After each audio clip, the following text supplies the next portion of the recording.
훗날에 어느 상인이 시장에 와서 칼과 방패를 팔기 시작했습니다.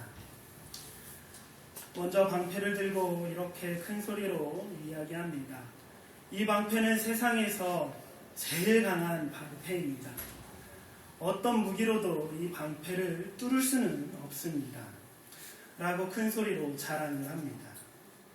또 옆에 있던 창을 들고 또 이렇게 얘기합니다. 이 창은 세상에서 가장 강한 무기인 창입니다. 이 창으로 못 뚫을 어떠한 방패도 어떠한 것도 없습니다. 그의 큰 소리의 자랑에 많은 사람들이 호기심을 보이고 관심을 보이며 감탄하고 있을 때에 시장에 한 사람이 그 장사꾼에게 이렇게 물어봅니다.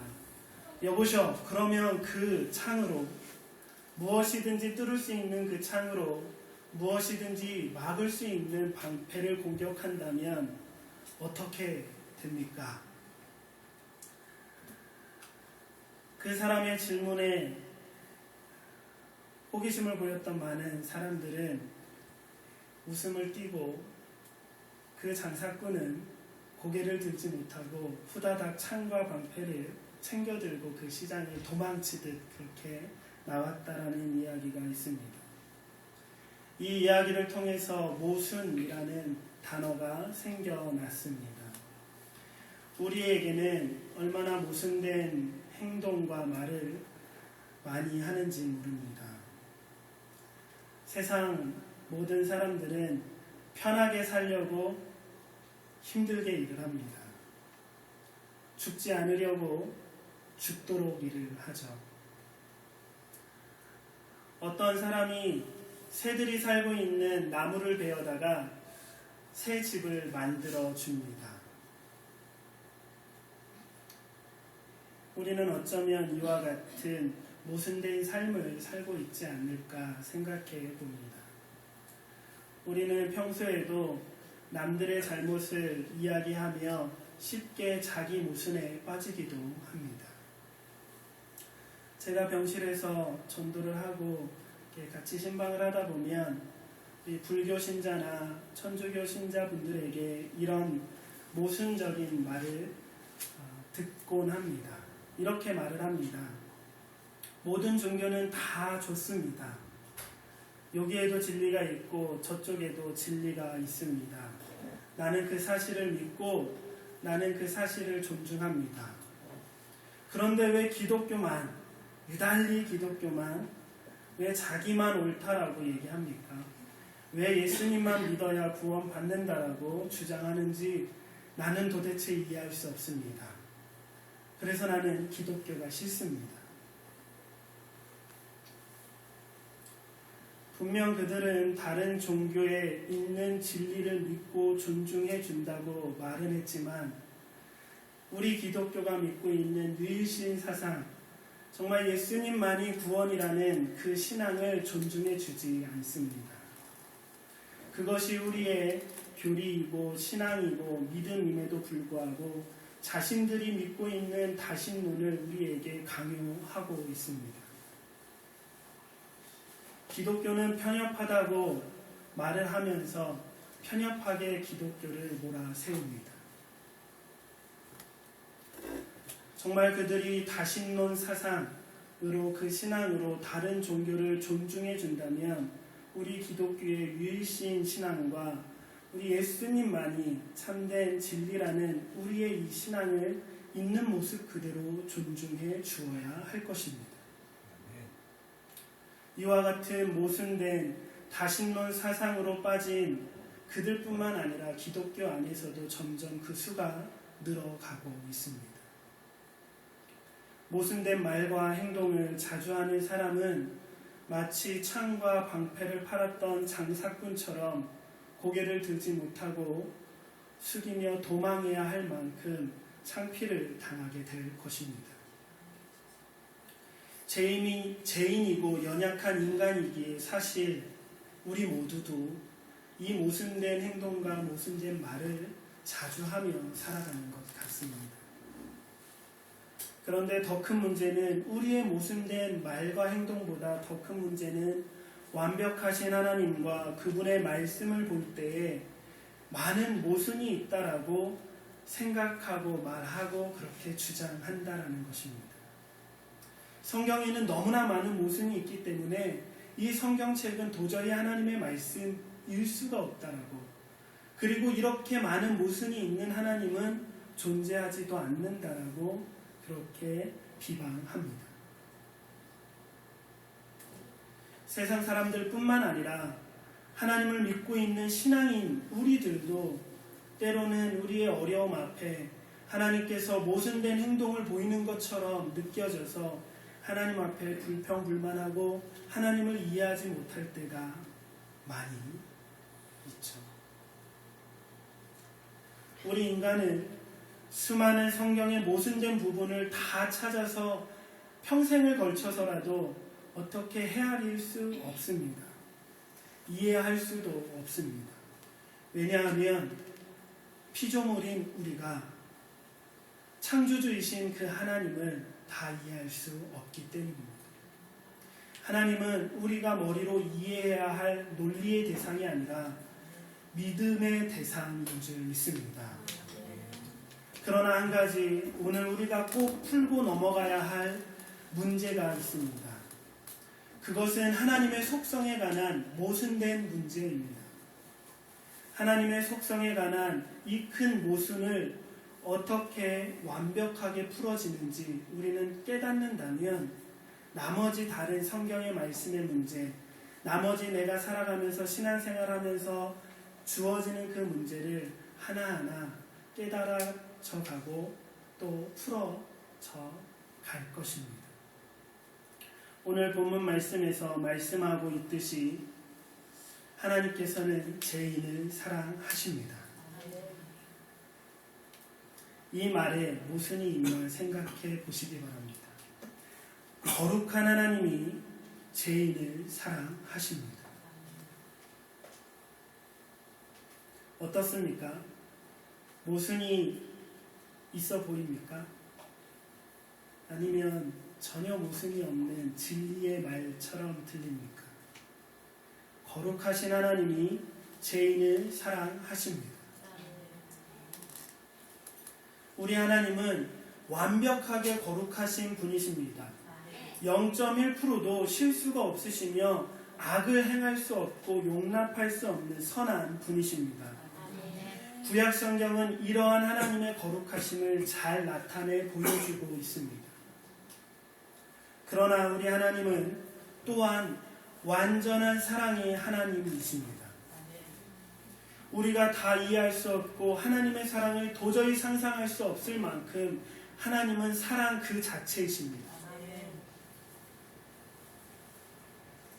구약과 비교해 볼 때 신약이 이 하나님의 사랑에 관해서 더 잘 나타내 보여주고 있습니다.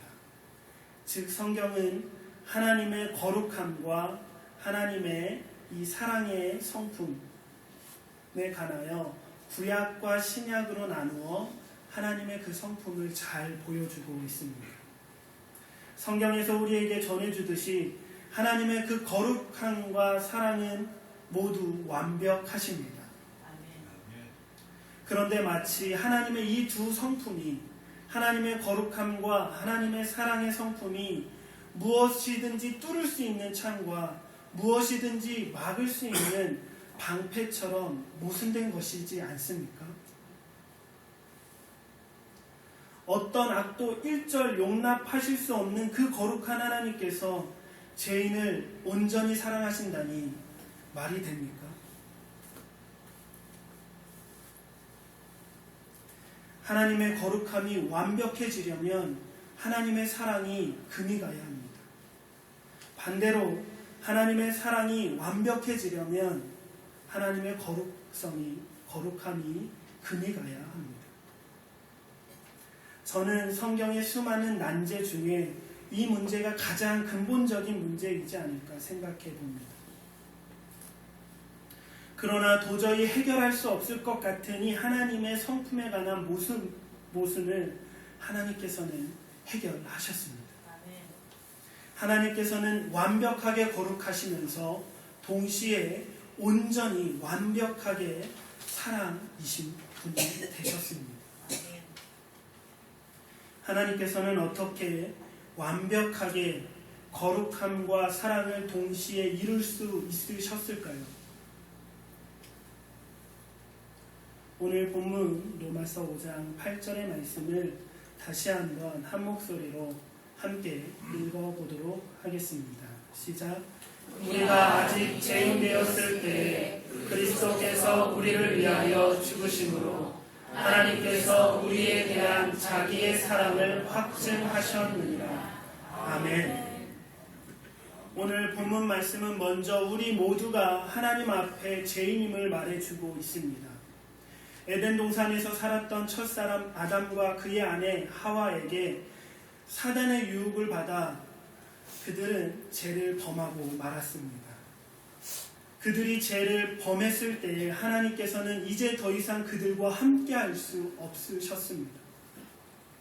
그들을 에덴 동산에서 쫓겨내시고 에덴 동산의 문을 막으실 수밖에 없으셨습니다. 왜냐하면 거룩하신 그 하나님께서는 불순종의 죄를 용납할 수 없었기 때문이죠. 그 후로 아담의 후손, 즉 우리 모두는 하나님과 분리되어서 계속해서 죄를 범죄하는 그러한 삶을 살아가고 있습니다. 죄인된 우리는, 그래서 하나님과 함께 할 수 없고 분리된 우리는 오늘 본문 10절에서는 그런 우리가 하나님에게 원수라고 표현하고 있습니다.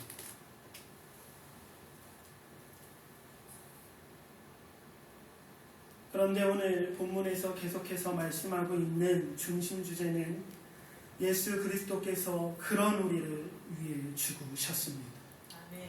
원수인 나를 위해 예수님이 죽으셨습니다. 제자들도 복음을 전하다가 십자가에서 죽었다라는 전승이 지금도 전해 내려오고 있습니다. 그러나 제자들이 십자가에서 순교한 그 죽음과 예수님이 십자가에서 죽으신 죽음은 100% 다른 것입니다. 예수님의 십자가에서 죽음은 바로 대속의 죽음입니다. 우리의 죄를 짊어지고 대신 죽으신 것입니다. 즉 예수님께서는 악을 조금도 용납하실 수 없는 거룩한 그 하나님의 진노하심에 관하여 감당하신 것입니다. 구약은 분명히 나무에 달려 죽는 것은 저주라 했습니다. 예수님께서는 그 저주를 내 대신에 대신 감당하심으로 말미암아 하나님의 그 거룩성에 관하여 온전히 완벽하게 반응해 내신 것입니다. 그러므로 그리스도께서 우리를 위해 죽으심으로 하나님께서는 죄인된 우리를 향한 자신의 사랑을 확증하셨습니다. 하나님의 완벽한 거룩함과 온전한 사랑은 바로 예수 그리스도의 그 십자가로 말미암아 하나가 되었습니다. 그 십자가의 죽으심으로 하나님의 거룩함에 금을 내지 않고 하나님의 그 거룩함을 조금도 손상시키지 아니하시고 원수가 된 나를, 죄인이 된 나를 온전히 사랑하셨습니다. 하나님의 거룩함과 사랑의 모순은, 그 모순을 완벽하게 깨트린 것은 바로 예수님의 십자가입니다. 십자가를 영어로 크로스라고 합니다. 크로스라는 단어는 일반적으로 교차를 뜻합니다. 하나님의 거룩함과 하나님의 온전한 그 사랑이 교차되는 그 중심, 바로 그곳에 예수 그리스도의 십자가가 있는 것입니다. 왜 예수님께서 이 땅에 오셔서 십자가를 지실 수밖에 없으셨는지 아시겠습니까? 왜 거룩한 하나님께서 원수요 죄인된 우리를 사랑하기 위해 독생자를 이 땅에 보내셔서 십자가의 죽음으로 내몰 수밖에 없는지 아시겠습니까?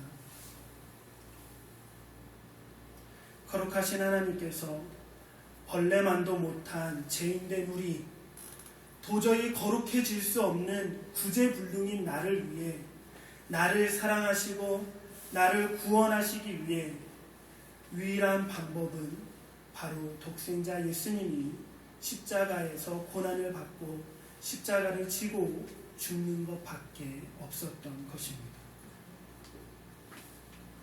십자가만이 해답이요, 십자가만이 해결책입니다. 예수님께서 고난당하시고 죽으신 그 십자가는 거룩하신 하나님께서 죄인된 우리에 대한 자신의 사랑에 대한 확실한 증거인 줄 믿습니다. 사순절 기간 얼마만큼 예수님의 이 십자가와 고난을 묵상하고 계십니까?